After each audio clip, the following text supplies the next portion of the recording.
gini yang gue seneng tuh, gue happy, ada pendapat lo baru bisa dianggap sukses kalau bisa menaklukkan kota Jawa Timur tuh. Wah. Malang, Itu kota musik tuh Surabaya. semuanya tuh. Iya, kalau gagal. Oke. Alhamdulillah sukses besar. Alhamdulillah, itu harus 93 gitu kan. Tuh nih buktinya nih, nggak usah dibilang, nggak usah mencat tuduh. Iya, tentu aja itu wartawan mengutip sama gue karena gue nyubir. Bibirnya. Iya, gue ikutin aja dia maunya gitu, ya udah. Jadi ribut hebat karena dia nggak boleh main di kafe. Nggak boleh main di kafe karena dia nilai kalau main di kafe itu nanti dia nggak maksimal untuk wudhu, akhirnya habis suara aja lah. Sekarang gue bilang dia kan perlu makan, lo kasih makan dia nggak?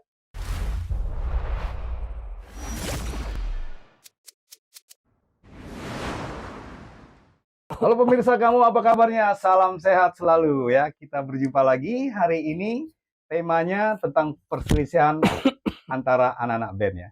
Salahnya belum selesai. Mudah-mudahan di podcast ini, di podcast Kandang Monyet, kita menyelesaikan masalah, minimal ada solusinya. Tamu saya sekarang adalah Osa Sungkar. Halo Osa, apa kabarnya? Alhamdulillah baik bro. Baik ya? Alhamdulillah banget. Alhamdulillah. Gue dengar kemarin lo habis pulang umroh nih. Alhamdulillah. Semoga mabrur insyaallah. Semoga mabrur ya. Amin. Oke, setelah lepas dari Fudu, apa kegiatan Sa kemarin? Ya ngajar terus sama Opi Danzo dan Ateng, kami di The Plan ya. Ada 3 ex Fudu di situ. Oke. Gua drummernya, si Opi Danzo vokalisnya, Ateng basisnya. Kolaborasi udah lama, di tahun 2012 kita bikin. Sekarang mau bikin karya lagi. Ada juga rencana untuk remaking lagu gue yang dulu, Salam untuk Dia, Selamanya, dan insya Allah Katakan lagu sebelum pertama. Oke. Ada produser yang tertarik untuk remake. Udah berapa persen persiapan? Udah berapa persen? Kita lagi persiapan rencananya arrangernya bukan kita. Oke. Karena kita pengen yang aransemen tuh orang-orang generasi muda. Kalau kita yang aransemen ntar setuju gue. Kembali ke tahun 90-an lagi kayaknya. Iya. Jadul lagi. Oke. Ya karena itu lagu tuh begitu perkembangannya luar biasa. Ya alhamdulillah legendaris. Kalau kita buka di YouTube ataupun di IG itu begitu Salam untuk Dia, itu banyak banget band-band bawain lagu itu. Band waktu sendirian mengcover gitu ya silakan aja. Artinya gue mengucapkan terima kasih terhadap apresiasi tersebut. Oke. Makanya ada banyak label atau produser yang tertarik untuk remake ulang ya. Tentu dengan cita rasa baru. Video klip baru, warna baru, lebih segar, selera baru, tapi nggak merubah lirik ya. Paling musik aja kita lebih segar. Oke Sah, kita sebelum membahas permasalahannya, masa manisnya di Fudu itu seperti apa? Oh, masa manis banyak ya di Fudu itu, banyak. Jadi gini, kalau gue flashback sebentar ke belakang, tahun 1991 Fudu itu didirikan oleh 3 orang, si Dori Katamsi, ya. Edo, Widis, dan Awan. Gue bukan mendiri. Gue kemudian diajak sama Edo untuk gabung. Sebelum di Fudu, gue udah di Edo sama Edo duluan. Di band gue lupa nama bandnya, pokoknya bawain lagu-lagu Halloween. Ya, Halloween. Kemudian Edo tertarik, kemudian menghubungi gue. Pada saat itu gue juga lagi sibuk sama ini band Jovas, vokalisnya Eke Lamo waktu itu. Kalau mantan sempat gabung sama lu ya dulu ya? Eke pertama kali ngeband sama gue masih SMP waktu itu, tahun 82-83 di studio Pink Panther Pejompongan. Sampai mana kami bawakan lagu-lagu khusus cover Led Zeppelin. Oh, cuma cover aja ya, nggak cover. Belum punya waktu itu. Ya? Gue yang masih pakai celana pendek biru, yang lain di SMA kan. Iya. Daripada dewasa. Kita bawain lagu-lagu Led Zeppelin, manggung kesana kemari lah. Sempat bintang tamu sama band-band yang ngetop pada masa itu ya, ada Covid, ada Barata Band. Waktu itu lagi musim band coveran kan. Iya, tahun 83, 84, 85, 86. Kemudian Pak Mas ngelihat Eki, wah ini asik nih, diambil Melo sama Eki Lamo. Jadi kehilangan vokalis nih. Iya, kemudian diganti yang lain. Akhirnya kemudian Eki Lamo keluar dari El Pamas, masuk ke gua lagi gabung, tapi di bawa bendera namanya Jovas, band dari Bogor. Kami manggung, sempet bikin lagu sebenarnya. Kemudian sayangnya nggak lanjut, ada konflik antara Eki dengan manajemen. Kemudian Eki ditarik Edane. Nah, tahun 1992 ya Edane. Nah, tahun 91 gue ditarik sama Fudu sama Edo. Satu lagi Pai pada yang sama saat yang sama teman seperjuangan sama gue juga. Gue Pai Kelam itu bertiga sama-sama satu perguruan di Percik. Bukan perguruan rock di Pink Panther namanya. Pink Panther Studio itu di Pejompongan, Pangeran. Pangeran. Kita pusat di rumah gue itu Tanah Abang. Pai satu SMP sama gue. SMP 38 di Gang Buaya gitu. Nah, gua sama Pai sama Eki Lamo sering jam session bawain lagu ya The Beatles ya, Van Halen, ya Led Zeppelin, Deep Purple dan sebagainya. Kita bertiga benar-benar satu produk. Sama-sama diasuh oleh Mas Adi Putra itu gitarisnya almarhum ya, gitarisnya band Destroyer dan Hooker Band tahun 70-an. Saingan Gables pada masa itu. Wah, luar biasa. Nah, terus kita bertiga kemudian takdir menentukan gue masuk Fudu, kalau masuk Edane dan Mas Pai masuk Slang gitu. Akhirnya kami berkembang dengan kreasi masing-masing dan masing-masing. Nah, kemudian pada tahun sekitar 90-an gue diajak masuk band. Kalau salah sama vokalisnya tuh si Irsaf namanya. Masuk band, latihannya di studio BDL belakang 28. Itu sebuah studio musik di Pasar Minggu belakang SMA 28 Jalan Sebret. Nih gue potong dulu nih. Edo tertarik sama lu bisa kenapa? Mungkin gue nggak tahu secara musikalitas berarti mungkin ya. Akhirnya merasa cocok ya udah.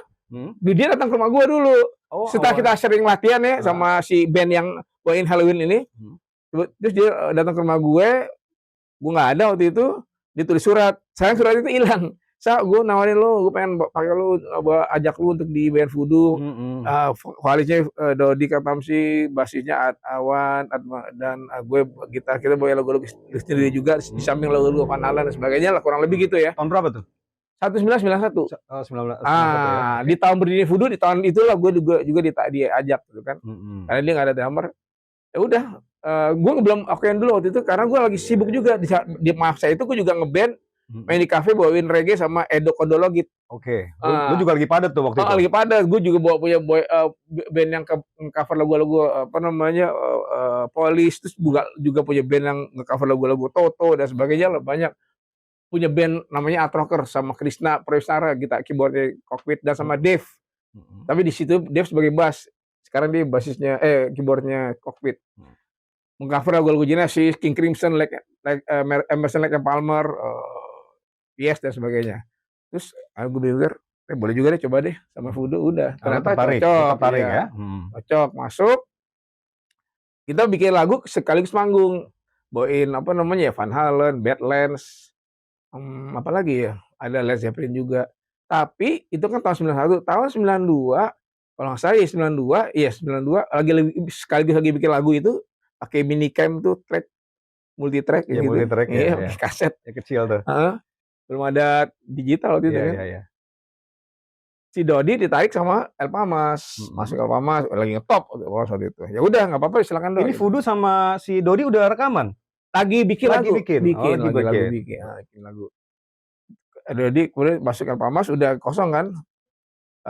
Kita sempat seingat gue sempat beberapa kali ganti vokalis ya, sambil nyari-nyari gitu. Sempat Reza Artamevia masuk situ juga, manggung sekali di hotel apa ya, gue lupa, Hilton apa ya. Kemudian akhirnya sampai kita lihat ada Opi, ada orang di situ yang sering latihan, nama bandnya Piramid. Opi kalau nggak salah bawain Halloween juga pada masa itu. Vokalnya tinggi kan, asik nih. Akhirnya kita rembuk ini coba aja. Ternyata cocok. Opi tertarik juga. Wabil khusus akhirnya kita pelajari nih vokalnya kayaknya arahnya ke Queen nih. Kita mainin Queen cocok. Oh pas dengan Freddie Mercury, tinggal diadaptasi dengan kita aja kan. Cocok udah. Jadilah Opi masuk Fudu, kemudian kita bikin lagu, rilis tahun 93 album pertama. Dengan hits lagu Katakan. Jadi lama juga ya. Opi. Lama juga dari 91 terus rilisnya rekaman 92, 93-nya baru rilis. Iya. Kita ngumpulin lagu dan sebagainya kan. Tapi sebelum itu kita manggung melulu tuh kafe kampus dengan Queen-nya. Oh, dengan Queen. Queen-nya itu kita semua fakultas di UI, di ISIP, di Depok bahkan sampai ke Jember kita belum pernah main di Jember, belum punya nama, belum punya album, udah dipanggil ke sana karena Queen-nya. Dan pecah di sana. Iya. Karena ada gini yang gue seneng tuh, gue happy. ada pendapat lo baru bisa dianggap sukses kalau bisa menaklukkan kota Jawa Timur tuh. Wah. Malang, Itu kotanya pemusik tuh Surabaya. semuanya tuh. Iya, kalau gagal. Oke. Alhamdulillah sukses besar. Alhamdulillah itu tahun 1993 gitu kan. Udah kita main Quinto aja sama solo gitar, solo bass, dan sebagainya. Opi main keyboard sama piano, kita berempat. Opi main piano, Bohemian Rhapsody dan sebagainya. Van Halen juga kita bawain. Kemudian pulang ke Jakarta, rekaman, lanjut lagi. Tahun 93 akhir rilis album pertama Katakan. Alhamdulillah penjualannya walaupun nggak booming tapi udah cukup bagus lah, orang jadi tahu. Oh, labelnya apa tuh waktu itu? MMN, Metode Utama Musik Nusantara. Tahun masuk selesai itu kita dikontrak lagi untuk album berikut. Tahun 95 masuknya 94 kita dikontrak itu ya 94 dilanjut lagi, rekaman lagi album BOB. Lagu Salam Untuk Dia, lagu gua. Ya. Itu yang jadi ya? dijagoin alhamdulillah tuh, ya? Itu si Ko Asen namanya, dia feeling ini lagu kuat nih. Itu kita juga nanya orang-orang kan, riset kecil-kecilan. Iya nih lagu paling kuat kan, kita perdengarkan beberapa lagu. Oh ya udah, ternyata alhamdulillah booming. Nah begitu selesai syuting video klip kelar, Opi keluar. Opi keluar karena ada konflik sama Edo. Gue pernah bahas dulu waktu gue di sama Opi membuat video klarifikasi tentang pernyataan Edo ya. Oke, sebelum masuk ke sana, lu di Voodoo berapa album ya? Total 5 album. Iya. Berapa lagu lu ada di Voodoo? Wah lumayan. Di album pertama gue banyak bikin lirik juga. Lagu Katakan tuh liriknya gue bikin dari Jaya Rock, liriknya gue bikin. Terus apa lagi ya? Gurita apa banyak bicara tentang kritik sosial gitu. Oke. Oh, kalau di lagu kedua, album kedua Salam Untuk Dia atau lagu gue lirik maupun lagu ya. Dan liriknya pun gue bikin nggak ada kata cinta. Gue pakai yang universal. Salam universal. Salam kan bisa kepada siapa aja, kepada Nabi Muhammad SAW. Ya Rasulullah Assalamualaikum. Ya gitu kan, bisa gitu. Makanya pernah suatu ketika itu dibahas di suatu forum ada di YouTube tuh ya. Forum dosen-dosen sastra itu membahas lirik lagu itu. Mereka suka gitu, alhamdulillah. Nggak cengeng, nggak apa menurut mereka gitu. Ya alhamdulillah. Artinya dibuktikan lah. Pasar juga menerima dengan alhamdulillah. Dengan lapang ya. Dan lu punya berapa? Gue denger 100 juta kopi. 1 juta kopi ya? 100 juta. Kaya gue dong. 1 juta kopi ya? 1 juta iya. Lebih, bahkan apalagi kalau sama ininya. Bajakan ya. Wah ya lebih dong berarti. Waduh, ya. Harusnya ya kalau itu di Amerika gue udah kaya. Tapi karena Indonesia, alhamdulillah. Oke, itu kan karya kita romantisnya lo berkarya. Ini di romantis lo di zaman waktu itu antara lo, Edo, Ovi dan yang lainnya seperti apa sih? Sebenarnya awalnya kami baik-baik aja, asik-asik aja gitu kan. Asiknya kayak apa? Asik seperti ya kita saling melengkapi, latihan, manggung, bikin lagu gitu kan. Terus workshop gue di endorse sama drum waktu itu Edo sama gitar Fender. Asiknya Edo juga gue masukin ke tempat gue kerja waktu itu namanya di Galestra Musik. Sekarang namanya Galeri Musik Indonesia. Gue mau kerja itu. Oke, silakan masukin. Gue bilang Pak Rudi, manajer gue, ini dia jago gitar ya, masukin dia di sebagai product knowledge gitar. Tahu gue kan drum gitu. Dari situ kemudian gue ngajar di Chicks Musik tahun 1997.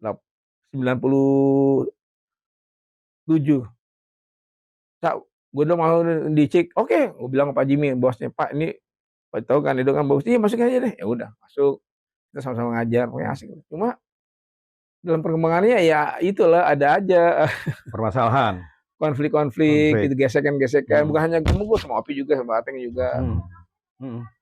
Opi keluar dari Voodoo karena dia pernah gue bahas ya sebelumnya, dia tertekan lah sama Edo, nggak cocok karena dia nggak boleh main di kafe, kemudian nggak boleh kredit rumah dan sebagainya lah. Akhirnya dia keluar. Kemudian gue pada masa Voodoo itu dari album pertama sampai album terakhir gue tuh selalu dijadikan juru bicara, penengah kayak gitu. Bukan penengah, bicara menghadapi wawancara media. Waktu itu media kan nggak ada kayak gini. Medianya paling TV, radio gitu koran kan, lah, koran, media cetak, majalah. Lo yang jadi gue karena ya mereka nilai gue punya kemampuan verbal karena gue background gue kan hukum. Hukum kan harus punya kemampuan verbal yang baik. Bisa lo jadi mau jadi bicara tentang musik kan, tentang industri musik, tentang genre musik muda apa ya udah gue sering bicara. Termasuk yang idenya Edo untuk mengeluarkan OPI padahal dia bukan dikeluarin, dikeluar sendiri karena nggak cocok sama ribut hebat sama si Edo. Akhirnya bilang aja gitu, dipecat. Ya udah gue sebagai jubir gue katakan, makanya gue lihat Edo bikin video nih buktinya nih, nggak usah bilang, nggak usah mencat tuduh.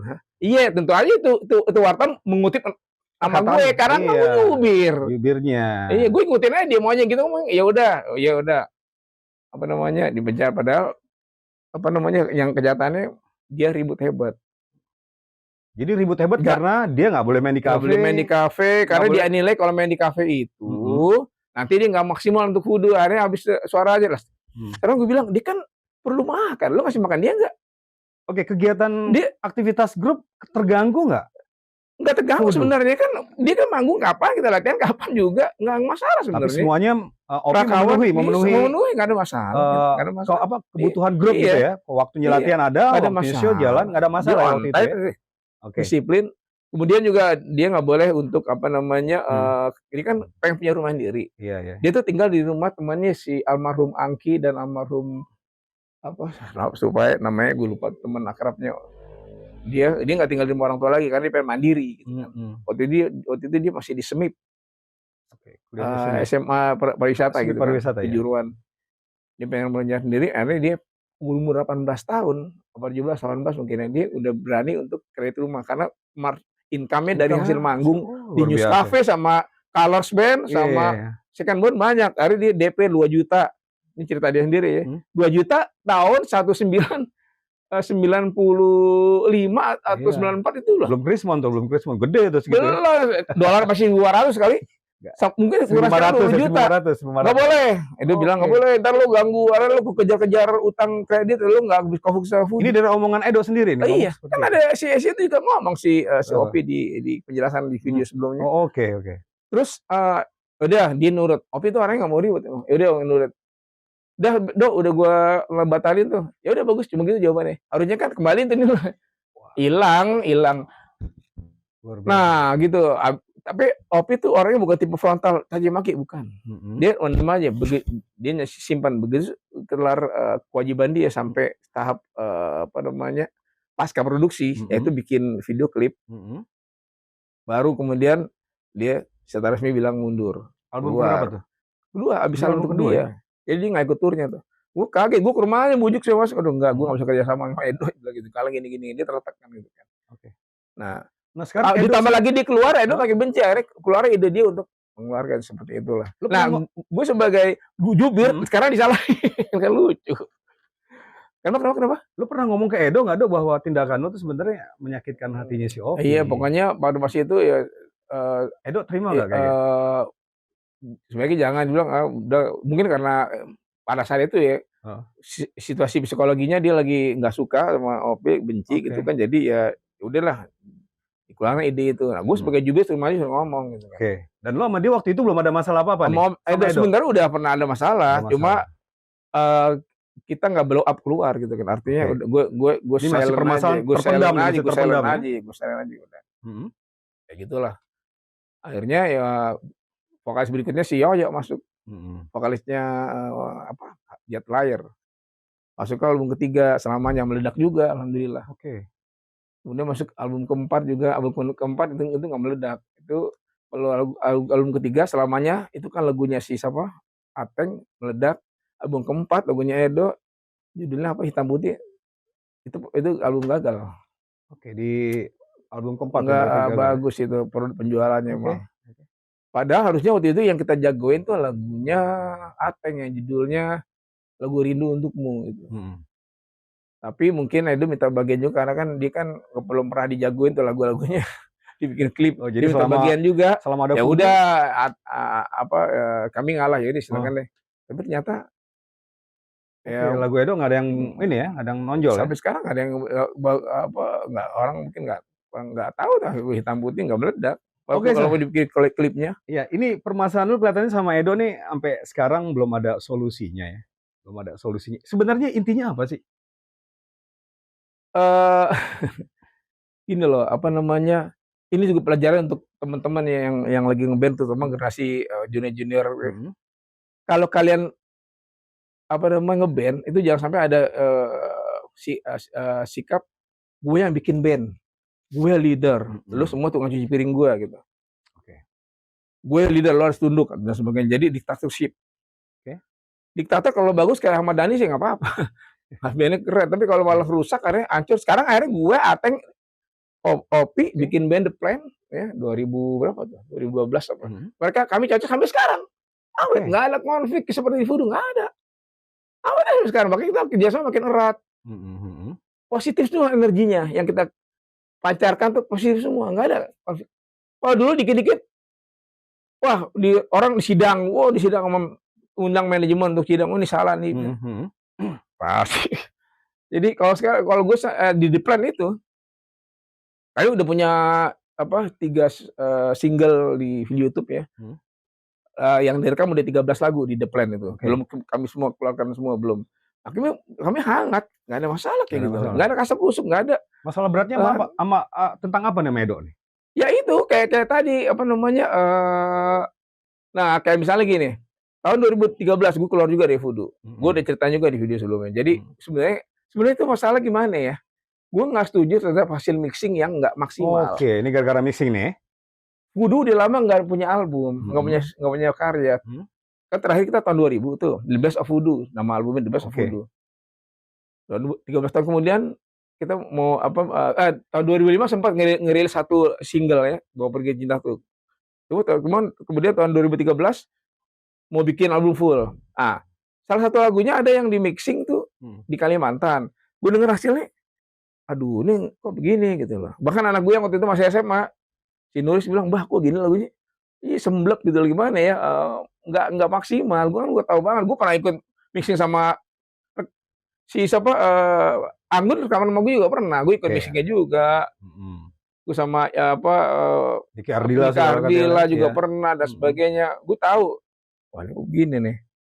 Dok, sebaiknya lu mixing sini aja. Ngapain sih jauh-jauh ke sana? Orang di sana orang sana aja ke sini, orang daerah ke Jakarta. Ayo tarik Kalimantan Jakarta. Iya. Nggak usah bagus ini gini. Udah lu kalau nggak suka lu keluar aja.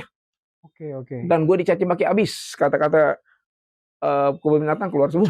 Jadi gara-gara mixing sampai kayak gitu. Subhanallah, itu pembicara di grup BB ya. Saksinya Novi Rock tuh, vokalis Voodoo sekarang dia tahu tuh. Dan dia pun waktu itu mau keluar juga. Gue tahan, jangan Nov, lu perlu Voodoo sebagai kendaraan lu. Untuk mengerek nama lo gitu. Tahan di situ, jangan keluar. Biar gue aja keluar. Nah, yang bikin gue apa ya? Nelongso apa ya? Ya sedih dan sekaligus ironis ya. Besok BB ke gua orang, "Mas," gue lupa namanya. "Mas, maaf Mas, itu hasil mixing kemarin emang saya yang sebagai operatornya. Saya emang pengalaman saya cuma jadi operator karaoke." Waduh. Hah? Pantesan harusnya tuh ada minta maaf sama gue dong. Dia akuin itu. Waktu kemarin ketemu di depan Ferdi, kan gue bilang sama Edo, "Dok, ada Opi juga waktu itu. Dok, akhirnya kan ngaku kan tuh yang mixing tuh orang operator karaoke. Ketawa doang nih. Oke. Oh enggak, waktu itu lu ngasih tahu nggak bahwa Dok, nih yang mixing orang karaoke? Iya dia tahu. Dia tahu. Berarti bener dong. Gue kan ngerti, emang gue goblok apa? Sound yang bagus mana? Bukan soal gue, bukan hanya bikin drum ya, sound gitar, sound apa semua gue pikir, kok begini? Pantesan orang operator karaoke. Gue belum tahu infrastruktur alatnya kayak gimana. Mungkin lebih parah lagi. Orang di sana kan. Kalau di sini kan kita bisa kontrol. Gue kalau mixing Voodoo, gue selalu ikut kontrol. Lihat itu kan hasilnya gimana. Sama Vicky Van Houten operatornya, sama almarhum Mas Hari. Sama Bella juga gitu, gue ikut gitu. Kalau di sana gue gimana mau kontrol? Bukan hanya gue, lain-lain juga ngontrol. Tahu-tahu dikirim via email, hasilnya gini. Kita mau bilang ini kurang ini kan udah susah. Kan? Mungkin waktu itu Edo lagi bad mood kali, masa masalah mixing aja sampai kayak gini. Ya itulah dictatorship kayak Dictatorship, gitu. ya. Jadi dan gue kaget dengan penyataannya. Udah kalau nggak suka keluar aja. Oh ya oke, gue keluar. Gue keluar baik-baik, gue pamit, gue minta maaf kalau ada salahnya. Nggak ada satupun gue balas caci maki dia ke gue. Demi Allah. Nah sekarang Voodoo bubar nih. Gitu. Personelnya 3 orang. Lu sesali atau lu gimana? Voodoo sih nggak bubar, tetap ada, cuma tinggal sendiri. Iya, dia tinggal sendiri. Iya. Ya, kami dengan The Plan ya enjoy, ya manggung, tur, bikin lagu, rekaman dan sebagainya. Iya, tapi aura Voodoo udah nggak kayak dulu lagi gitu ya. Nggak ada zaman lo, zaman Opi. Ya, itulah yang banyak diharapkan oleh fans, masyarakat maupun masyarakat bahwa agar kita satu kembali. Gue bilang ini udah susah. Tadi kan lo bilang solusinya apa ya? Solusinya udah final. Opi kan udah bilang waktu itu di videonya, gue nggak mau lagi kerjasama, nggak bisa lagi sama Edo. Kalau cukup lah. Begitupun gue nggak mau lagi. Oke, sekarang susah, gue takut ribut lagi gitu. Iya. Kalau Edo berubah pikiran, berubah perasaan, gimana? Lo mau terima nggak? Udahlah, bagi gue tuh Voodoo tuh udah sebuah sebuah karya yang udah orang bilang udah jadi legendaris. Jadi udah biarkan dia apa dia yang dulu, nggak usah kita bikin lagi dengan formasi baru. Belum tentu terima kayak seperti dulu. Masyarakat, misalnya kita berempat gabung lagi gitu kan, belum tentu bisa sebagus dulu lagi. Kimianya udah beda. Chemistry-nya udah beda. Suasananya udah beda ya. Visi musiknya udah beda. Dulu kan semangat gue sama Ating progressive rock, kalau Edo heavy metal dia. Nah, kalau sekarang gue kalau misalnya nyambung, gue bikin progressive rock, belum tentu sih yang lain terima juga gitu kan. Wah, pusing gitu progressive. Padahal itu yang ternyata yang bikin Voodoo album BOB diapresiasi oleh Wikipedia. Wikipedia mengatakan bahwa ini adalah karya yang instrumental WOB itu. Sebuah karya yang sangat rumit, yang bercita rasa tinggi, sampai abad ke-21 tuh saingannya hanya God Bless, album lagu Human di Atas Bukit. Anak Adam. Itu saingannya ya? Itu menurut Wikipedia loh. Iya. Mereka memberikan apresiasi, pujian yang bagus. Alhamdulillah. Artinya band lo kan band besar, band lu band besar, artinya ketika orang mengapresiasi band lu besar, tentu kan punya value nih, ya, punya nilai. Artinya, ya berharap sih, gue juga berharap ya, semua berharap, fans Voodoo berharap, Edo itu berubah pikiran, gitu loh. Yang tadi gue tanya, masa sampai the end gitu, sampai close gitu kan? Artinya, ya dengan situasi dan kondisi yang ada ini mungkin ada perubahan lah karakter. Kalau seandainya gitu, yang tadi gue tanya nih, Edo merekrut lo lagi kembali Voodoo seperti semula, seperti apa? Pertama, gue nggak mau berandai-andai. Kedua, gue mau realistis. Udah, kalaupun dia mau bagus, gue berharap dia bagus. Tapi untuk yang lain silakan. Untuk dia mungkin mau rekrut siapa, silakan. Tapi not to me ataupun kepada Opi. Opi juga udah closing juga dia udah. Jadi Voodoo final. Jadi apa? Bahan kenangan udah ya? Udah itu jadi bahan master yang udah karya master yang udah orang bilang master, orang bilang legendaris. Silakan nikmati udah lah. Gak usah ditakut-takut lagi. Bikin baru aja sama yang dia kan punya baru tuh. Bikin bisa gak? Oke, bisa nggak bikin seperti Voodoo kan? gitu ya? Ternyata silakan nilai sendiri. Iya. Booming apa enggak tuh itu single mereka gitu aja. Tapi lu menyayangkan ya? Menyayangkan apa nih? Voodoo-nya menyayangkan gitu. Artinya band ini personilnya bubar semua gitu. Sebenarnya ya patut disayangkan, cuma ya mau apa lagi? Takdirnya begitu udah. Takdirnya begitu. Udah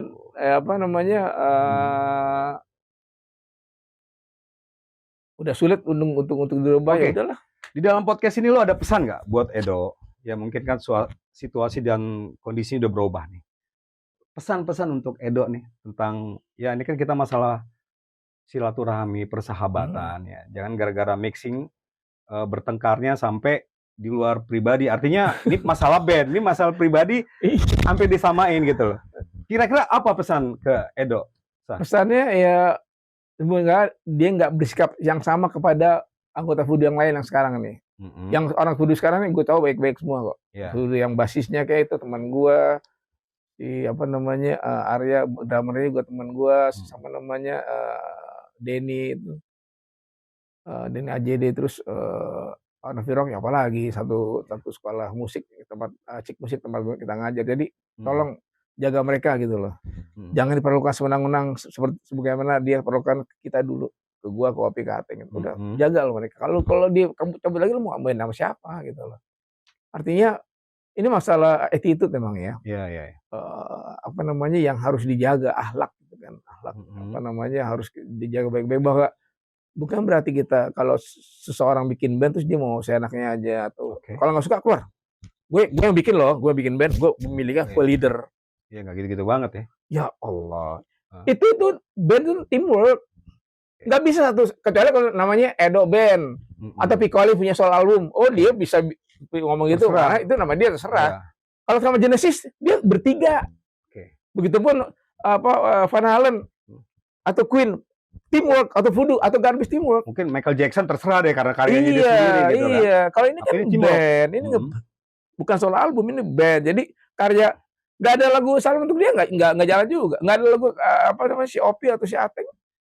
Nggak ada kontribusi dia gimana dong? Betul. Jadi kita masing-masing punya kontribusi yang patutnya dihargai lah. Sewajarnya gini. Nggak usah kemudian kalau kita apa ya kayak semacam udah dibuang kalau nggak setuju keluar. Gue digituin, oke. Hilap kali Edo waktu itu sah. Ya hilap atau enggak tuh urusan dia. Waktu penting dia bagi gue tuh udah di luar batas kewajaran nih. Di luar batas kalau nggak sampai ngomong gitu. Padahal gue berbulan tahun biar sama dia gitu. Ya udah, silakan monggo. Ya, gue langsung Opi, gue cabut gini. Mantap ya, terusin The Plan ya.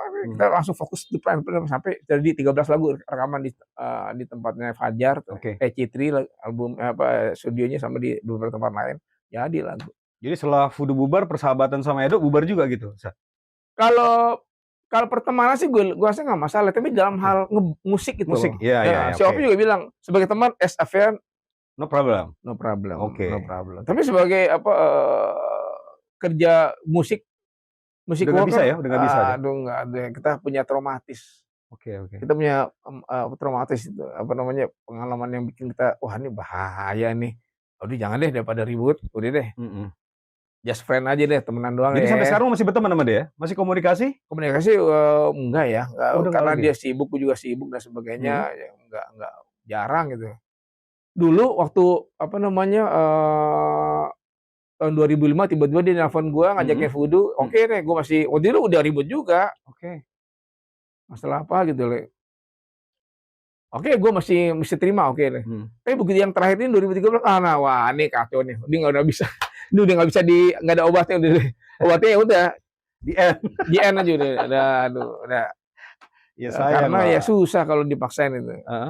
Kita kan gini loh. Ngeband itu kita mencari kenyamanan, bukan hanya sekedar mau eksis, apa namanya pamer skill atau apa. Kita butuh kenyamanan seperti rumah tangga aja. Nyaman, enak, diajak komunikasi, saling menghargai, respect, gitu kan. Nggak ada kasakusu, nggak arogan, nggak ada arogansi. Lo nggak suka keluar? Ya nggak nyaman berarti kan. Ya kayak gitu udah nggak nyaman, udah nggak ada respect lagi. Buat apa? Ya udah, oke, nggak masalah. Langsung. Lo nggak debat waktu itu? Oh enggak. Kalau gue terima, oke, gue keluar. Gue keluar. Putus. Pakai kata-kata yang santun. Gue minta maaf kalau ada kesalahan, oke gue cabut ya. Assalamualaikum warahmatullahi wabarakatuh. Udah cuma gitu doang. Itu saksi Novi. Dan itu terima. Oh iya terima dengan senang hati, mungkin emang dia itu keinginan dia. Iya kan? Jadi 3 orang tuh mengalami hal yang tidak menyenangkan, menyakitkan. Merasa berdosa nggak Edo waktu itu? Gue nggak tahu. Lu tanya aja sama dia. Wallahu a'lam bishawab.